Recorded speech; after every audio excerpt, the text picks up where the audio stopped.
Good morning everyone, welcome back to our channel. First ಇವತ್ತು ನಾನು ಮಾಡೋಕೆ ಹೊರಟಿರೋದು ಮೊಟ್ಟೆ ಗೊಜ್ಜು.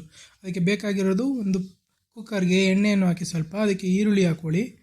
ಈರುಳ್ಳಿ ಒಂದು ಸ್ವಲ್ಪ ಗೋಲ್ಡನ್ ಬ್ರೌನ್ ಬರೋ ಗಂಟ ಸ್ವಲ್ಪ ಫ್ರೈ ಮಾಡಿ. ಈರುಳ್ಳಿ ಈ ಥರ ಫ್ರೈ ಆದಮೇಲೆ ಟೊಮೊಟೊ ಹಾಕ್ಕೊಳ್ಳಿ.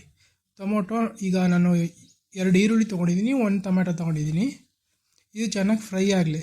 ಫ್ರೈ ಆದಮೇಲೆ ಸ್ವಲ್ಪ ಅದೇ ಮೊಟ್ಟೆ ಹೊಡೆದಾಕಿ. ಈಗ ನಾನೊಂದು 6 ಮೊಟ್ಟೆ ಹಾಕ್ತಾಯಿದ್ದೀನಿ. ನೀವು ನಿಮಗೆ ಎಷ್ಟು ಬೇಕೋ ಅಷ್ಟು ಮೊಟ್ಟೆ ಹಾಕೋಬೋದು. ಅಷ್ಟು ಬೇಕು, ಜಾಸ್ತಿ ಮೊಟ್ಟೆ ಹಾಕಿದಷ್ಟು ಈರುಳ್ಳಿ ಟೊಮೊಟೊ ಜಾಸ್ತಿ ಹಾಕಬೇಕು.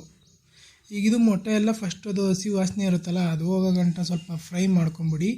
ಎಲ್ಲ ಒಂದು ಸ್ವಲ್ಪ ಇದಾಗುತ್ತೆ, ಅದು ಈ ಥರ ಆಗುತ್ತೆ ನೋಡಿ ಫ್ರೆಂಡ್ಸ್. ಅಂದರೆ ಅದು ಹಸಿ ವಾಸನೆ ಎಲ್ಲ ಹೋಗಿ ಅದು ಬುರ್ಜಿ ಥರ ಆಗಬೇಕು. ಅದಾದಮೇಲೆ ಸ್ವಲ್ಪ ಸಾಲ್ಟ್ ಹಾಕಿ ತಿರ್ಗಿ ಎಲ್ಲ ಮಿಕ್ಸ್ ಮಾಡಿ. ಸಾಲ್ಟ್ ಹಾಕ್ಬಿಟ್ಟು ನಿಮಗೆ ರುಚಿಗೆ ತಕ್ಕಷ್ಟು ಎಷ್ಟು ಬೇಕಷ್ಟು. ಈಗ ಖಾರದ ಪುಡಿ ಹಾಕಿ. ನೀವು ಮನೇಲಿ ಮಾಡ್ಕೊಂಡ್ರೆ ಖಾರದ ಪುಡಿ ಮಾಡಿಲ್ಲ ಅಂದರೆ ಚಿಲ್ಲಿ ಪೌಡ್ರು ಮತ್ತು ಗರಂ ಮಸಾಲ ಪೌಡ್ರ್ ಹಾಕ್ಕೊಳ್ಳಿ. ಆಮೇಲೆ ಸ್ವಲ್ಪ ವಾಟರ್ ಆ್ಯಡ್ ಮಾಡಿ ಕೊತ್ತಂಬರಿ ಸೊಪ್ಪು ಹಾಕಿ.